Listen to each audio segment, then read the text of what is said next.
It's easy to think that when we give, not much happens. That's because we tend to think of it as a single transaction. We give, they get. The end. But what if there is more to the story? What if God is doing more than we know with our gift? Good news. He is. When we give, we are doing more than we know, because God does more than we could imagine in 3 key ways. God works through us. We become a pipeline through which His blessings flow. Instead of holding tightly to what He has given us, we must let it overflow into the needy world around us, allowing God's glory to shine. God works with us. We become partners in His mission to renew and restore all things to Himself. Through our prayers, presence, gifts, service, and witness, we join in the gracious work He has already begun. We become co-creators, shaping His world for good. God works in us. We become participants in His work of grace within our own hearts. Our giving helps transform us, even as we bless others.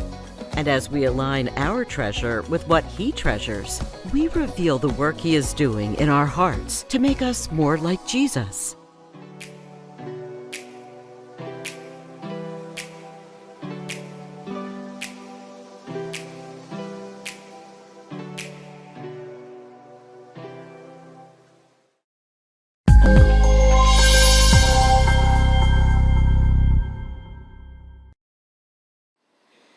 Salam, selamat pagi kepada semua jamaat Tuhan dimanapun Anda berada. Bersyukur kita karena pada pagi hari ini walaupun kita tidak dapat bersemuka di dalam gedung gereja untuk ibadah bersama, tetapi kita dapat mengadakan ibadah bersama di atas talian pada pagi hari ini. Untuk memulakan ibadah kita pada pagi ini, marilah kita bersama-sama berdoa dan saya mempersilakan Puan Suhailin untuk membawa kita di dalam doa pembukaan. Dipersilakan. Baik, mari kita berdoa bersama-sama. Allah Bapa di dalam kerajaan sorga, Allah yang kami kenal dan kami sembah di dalam nama Tuhan Yesus. Kami bersyukur Tuhan karena pada pagi hari ini Engkau memberi kami hari yang baru. Engkau memberi kami kesempatan untuk hidup dan bernapas lagi, semuanya karena kasih dan kemurahan-Mu di dalam hidup kami. Terima kasih Bapa buat kebaikan-Mu dalam kehidupan kami. Engkau sudah menjaga, melihara, melindungi hidup kami. Sepanjang 1 minggu yang sudah berlalu, bahkan minggu-minggu dan bulan-bulan dan tahun-tahun yang sudah berlalu, kami sudah merasakan dan menikmati kebaikan-Mu, kesetiaan-Mu dalam kehidupan kami. Walaupun kami seringkali berdosa di hadapan-Mu dan tidak taat, tidak setia. Tapi Engkau tetap mengasihi kami dan memberi kami kesempatan untuk hidup lagi. Terima kasih kesempatan pada pagi hari ini kami boleh beribadah secara atas talian. Kami bersyukur Tuhan atas kebaikan-Mu. Tidak pernah membiarkan kami. Engkau sentiasa memberi kami penghiburan lewat ibadah ini. Sebab itu Tuhan, kami mau berdoa, kiranya Tuhan Engkau memberkati ibadah kami pada pagi hari ini. Ampuni segala dosa dan pelanggaran yang sudah kami lakukan selama ini Tuhan, yang membuat kami tidak layak di hadapan-Mu. Segala apa yang dilihat oleh mata kami, yang didengar oleh telinga kami, yang timbul dalam pikiran, yang ada di dalam hati dan segala perkataan yang kami tidak memberkati maupun tingkah laku kami yang tidak memberkati orang yang di sekitar kami maupun dalam keluarga kami. Ampuni kami Bapa dan layakkan kami di hadapan-Mu. Tuhan, sebentar kami akan memuji, menyembah Engkau. Kiranya Tuhan, Engkau mengurapi setiap anak-anak-Mu yang terlibat dalam pelayanan. Biarlah puji-pujian yang diangkat Engkau urapi supaya setiap jemaat yang melihat ataupun menonton ibadah atas talian ini turut dijamah dan merasa hadirat-Mu, urapan Roh Kudus-Mu mengalir dalam hati kami semua. Dan diberi kekuatan, diberi penghiburan menghadapi cabaran yang semakin mencabar dalam keadaan sekarang ini. Kami juga berdoa Tuhan, Engkau letakkanlah kerinduan dalam hati setiap jemaat-Mu supaya mereka rindu untuk mengikuti ibadah atas talian ini dan diberkati khususnya lewat firman Tuhan yang akan disampaikan oleh hamba Tuhan. Terima kasih Bapa di sorga, ini doa dan permohonan kami. Kami mulakan ibadah ini hanya di dalam nama Tuhan Yesus Kristus, Tuhan dan Juru Selamat kami. Mari kita sama-sama katakan amin. Seterusnya, marilah kita bersama-sama membaca ayat pembacaan pada pagi ini yang dipetik di dalam Mazmur 30 ayat 1 hingga 12. Demikianlah firman Tuhan yang akan kita baca. Mazmur nyanyian untuk pentabisan bait suci dari Daud. Aku akan memuji Engkau ya Tuhan, sebab Engkau telah menarik aku ke atas dan tidak memberi musuh-musuhku bersukacita atas aku. Tuhan Allahku, kepadamu aku berteriak minta tolong, dan Engkau telah menyembuhkan aku. Tuhan, Engkau mengangkat aku dari dunia orang mati. Engkau menghidupkan aku di antara mereka yang turun ke liang kubur. Nyanyikanlah mazmur bagi Tuhan, hai orang-orang yang dikasihinya. Dan persembahkanlah syukur kepada namanya yang kudus. Sebab sesaat saja ia murka, tetapi seumur hidup ia murah hati. Sepanjang malam ada tangisan, menjelang pagi terdengar sorak-sorai. Dalam kesenanganku aku berkata, aku takkan goyah untuk selama-lamanya. Tuhan, oleh karena Engkau berkenan, Engkau telah menempatkan aku di atas gunung yang kukuh. Ketika Engkau menyembunyikan wajah-Mu, aku terkejut. Kepadamu, ya Tuhan, aku berseru, dan kepada Tuhanku aku memohon. Apakah untungnya kalau darahku tertumpah, kalau aku turun ke dalam lubang kubur? Dapatkah debu bersyukur kepadamu dan memberitakan kesetiaan-Mu? Dengarlah Tuhan dan kasihanilah aku. Tuhan, jadilah penolongku. Aku yang meratap telah Kau ubah menjadi orang yang menari-nari. Kain kabungku telah Kau buka. Pinggangku Kau ikat dengan sukacita, supaya jiwaku menyanyikan mazmur bagi-Mu dan jangan berdiam diri.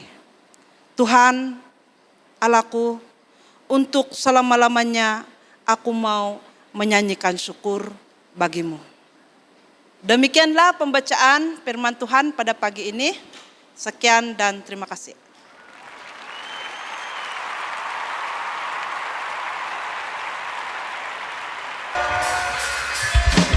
Shalom, segala pujian syukur hanya bagi Tuhan. Dialah sumber kekuatan kita, dialah gunung batu keselamatan kita. Mari kita puji Dia. Tuhanlah kekuatan dan mazmurku, Dia gunung batu dan keselamatanku. Hanya padamu hatiku percaya, Kaulah menara dan kota perlindungan. Masa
Haleluya Bapa di syurga. Engkaulah kekuatan kami. Engkaulah yang selalu bersama kami. Kami bersyukur buat rahmat-Mu yang selalu kami nikmati, yang selalu kami rasakan di dalam kehidupan kami. Kami mau selalu bersyukur. Kami mau selalu bersyukur kepada-Mu Tuhan.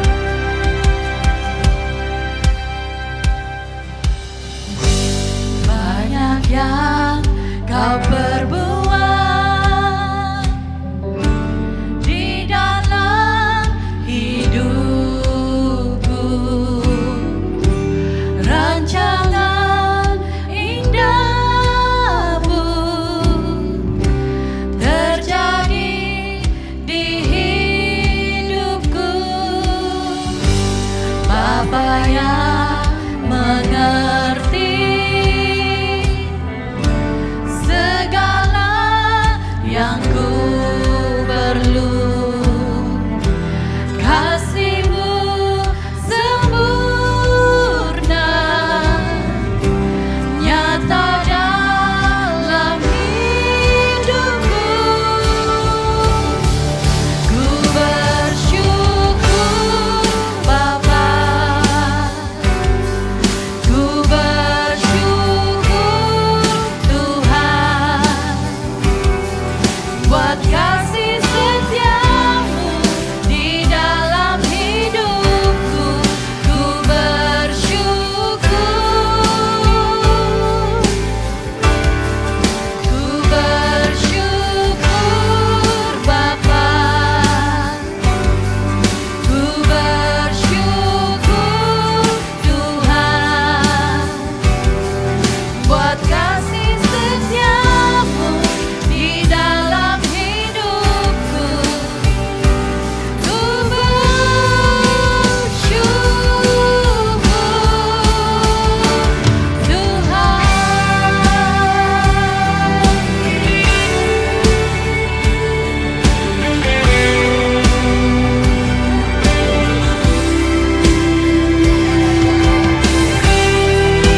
bersyukur Bapa,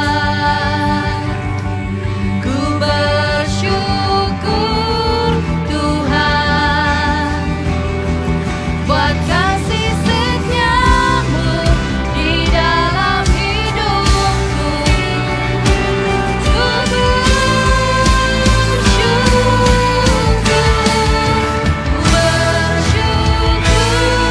Bapa,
Shalom.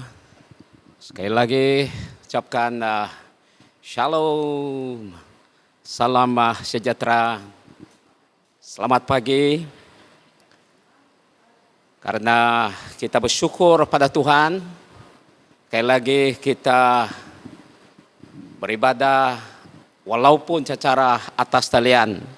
Tapi kita percaya dengan doa kita bersama bahwa pasti kita diberkati oleh Tuhan. Setiap yang menuntun, setiap yang menyertai khotbah ini. Oleh itu mari kita berdoa terlebih dahulu. Bapa di sorga, Allah yang kami sembah di dalam nama Yesus, kami menaikkan pujian dan syukur kehadirat-Mu ya Tuhan. Karena sekali lagi kami dapat beribadah walaupun hanya atas talian. Tetapi kami yakin, kami percaya dengan kuasa dari Roh Allah. Setiap yang menyertai dan mengikuti bagi ibadah ini dimanapun saudara dan saudari berada, saya berdoa pasti diberkati oleh Tuhan.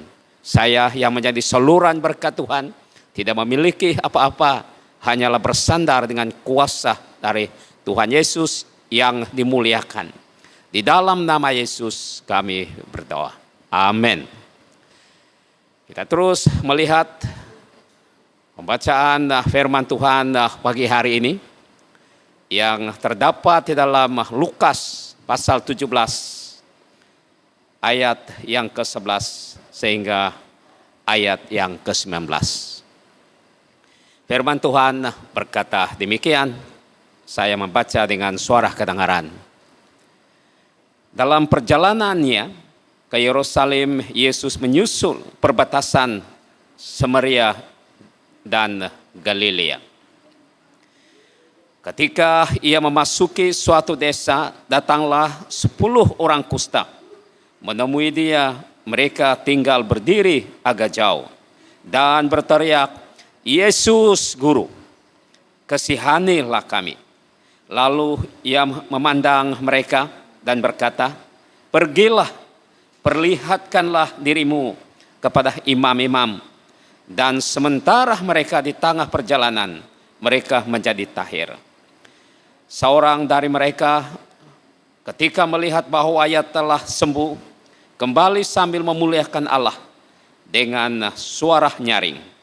Lalu tersungkur di depan kaki Yesus dan mengucap syukur kepadanya. Orang itu adalah Samaria. Lalu Yesus berkata, "Bukankah ke-10 orang tadi semuanya telah menjadi tahir? Di manakah yang 9 orang itu?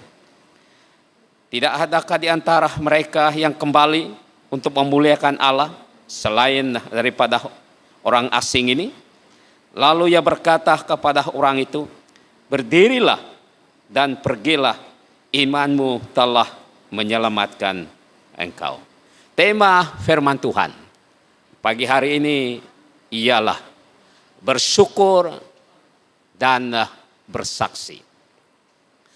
Saudara dan saudari yang dikasihi oleh Tuhan, setiap yang percaya kepada Tuhan seharusnya memiliki satu sikap.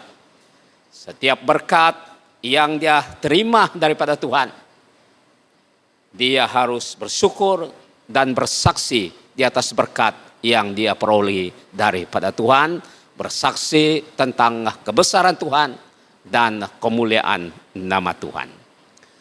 Di dalam pembacaan pada pagi hari ini yang kita sudah membacanya, kita dapat melihat bahwa Yesus menyembuh orang berpenyakit kusta. Ramai 10 orang. Tetapi yang ke-10 ini hanya seorang yang kembali bersyukur dan bersaksi di atas kesembuhan yang ada padanya. Siapakah yang seorang ini? Dan siapakah mereka yang 9 itu yang tidak kembali bersyukur dan bersaksi atas kesembuhan yang diberikan oleh Tuhan? Saudara dan saudari yang dikasihi Tuhan, hal yang pertama yang harus kita perhati di sini, yaitu siapakah yang tersungkur kepadanya atau kepada Tuhan. Tersungkur untuk bersyukur dan kembali kepada Tuhan setelah dia memperhatikan dirinya, dia telah sembuh atau tahir dari penyakit yang dia alami. Saudara dan saudari yang dikasihi Tuhan, merujuk ayat 18, bahwa orang yang bersyukur, yang bersaksi kembali ini kepada Tuhan setelah dia dapat melihat, memperhatikan kesembuhan yang ada padanya, ialah orang Samaria. Siapakah orang Samaria ini? Menurut pada waktu itu budaya di antara orang Yahudi, kalau kita lihat ayat 18 atau merujuk Matius pasal yang ke-10 ayat 5, kita tidak perlu baca ini, bahwa yang kembali mengucap syukur dan bersaksi kepada Tuhan ialah orang Samaria. Samaria ini ketika itu adalah dianggap bangsa asing atau orang lain. Sebab pada waktu itu yang terdekat dengan Yesus adalah umat Yahudi atau orang Yahudi. Sebab Yesus dilahir di tengah-tengah umat Yahudi di Salim pada ketika itu. Jadi orang Samaria ini mereka anggap sebagai orang asing atau orang lain. Dan inilah yang tersungkur untuk mengucap syukur dan bersaksi kepada Tuhan Yesus sesudah dia mendapati dirinya sembuh daripada penyakit yang dihadapinya. Sedangkan yang ke-9 orang itu terdiri daripada orang-orang Yahudi ataupun orang-orang yang terdekat dengan Yesus. Karena Yesus lahir di tengah-tengah umat Yahudi dan merekalah ini yang terdekat dengan Yesus. Tetapi pada waktu mereka mendapat kesembuhan, mereka tidak akan kembali kepada Yesus untuk bersyukur dan bersaksi apa yang mereka alami. Sedangkan mereka yang sepatutnya bersyukur pada Tuhan, sebab mereka inilah yang paling dekat kepada Yesus Kristus pada waktu itu. Nah, saudara dan saudari yang dikasihi Tuhan, hal yang kedua kita harus tahu ialah cabaran bagi orang yang percaya. Kalau kita melihat di dalam perkara ini, hanya seorang yang bersyukur. Ini melambangkan atau satu fakta bahwa kebiasaan orang-orang yang percaya kepada Tuhan, di mana pada waktu mereka mendapat berkat, hanya 10% yang mengucap syukur dan bersaksi tentang berkat yang mereka alami. Sama seperti 10 orang yang disembuh oleh Tuhan, hanya seorang yaitu orang Samaria. Saudara dan saudari yang dikasihi Tuhan, sedangkan orang Yahudi ini yang terdekat dengan Yesus, tetapi mereka tidak bersyukur. Ini satu fakta bahwa 90% yang percaya kepada Tuhan tidak bersyukur di atas berkat yang mereka alami, sama seperti orang-orang Yahudi ini. Saudara dan saudari yang dikasihi Tuhan, setelah kita mendengar dan belajar firman Tuhan ini, kita di pihak mana atau golongan mana, kategori mana kita? Sama ada kita golongan sebagai orang yang percaya kepada Tuhan, yang selalu mengucap syukur dan bersaksi pada waktu mendapat berkat daripada Tuhan Yesus. Ataupun kita adalah golongan ke-9 orang ini, yaitu orang Yahudi yang terdekat dengan Yesus, yang tidak bersyukur setelah mendapat berkat daripada Tuhan. Oleh itu saudara dan saudari yang dikasihi Tuhan, lihat dan perhati dan renungkanlah kehidupan Anda. Sama ada senantiasa bersyukur pada Tuhan pada waktu mendapat berkat, seperti berkat kesembuhan dan berkat-berkat lain, ataupun sesudah mendapat berkat tidak kembali, tidak mengingati, tidak bersyukur dan bersaksi apa yang mereka hadapi. Untuk itu saudara dan saudari yang dikasihi Tuhan, jawabannya ada di hati saudara dan saudari yang sedang menuntun dan sedang mengikuti dalam ibadah secara atas selian ini. Saya percaya Tuhan memberkati kita, dan saudara dan saudari mau pergi kepada golongan 10%, yaitu mengucap syukur dan bersaksi atas berkat yang diperoleh setelah diberkati oleh Tuhan. Mari kita berdoa. Bapa di surga, kami sekali lagi menaikkan pujian dan syukur kehadirat-Mu ya Tuhan. Kami sudah belajar tentang firman-Mu dalam hal bersyukur dan bersaksi. Dan ternyata kami dapat perhati di dalam kehidupan orang yang percaya, hanya sebahagian sahaja yang bersyukur dan bersaksi atas berkat yang diperolehi. Sedangkan sebahagiannya melupakan Tuhan sesudah mendapat berkat. Untuk itu pada pagi hari ini, melalui pemberitaan firman Tuhan ini akan mendorong kami dan memberi kami suatu motivasi dalam hidup kami, supaya setiap kami mendapat berkat, kami harus kembalikan ucapan syukur kepada Tuhan, dan kami bersaksi atas berkat yang keperolehi, supaya nama Tuhan dimuliakan. Di dalam nama Yesus kami berdoa. Amin. Amin. Terima kasih atas perhatian Anda. Tuhan memberkati. Shalom. Terima kasih untuk firman Tuhan yang disampaikan oleh Pastor Raymond sebentar tadi. Untuk mengakhiri ibadah kita pada pagi ini, saya ingin menyampaikan satu pengumuman untuk yang perlu diambil perhatian oleh semua jemaat, yaitu persembahan kasih boleh dikumpul oleh setiap keluarga di rumah masing-masing, dan boleh dimasukkan ke akaun sidang seperti yang tertera di bawah. Atau boleh juga diserahkan kepada bendahari sidang apabila ibadah bersemuka dibenarkan.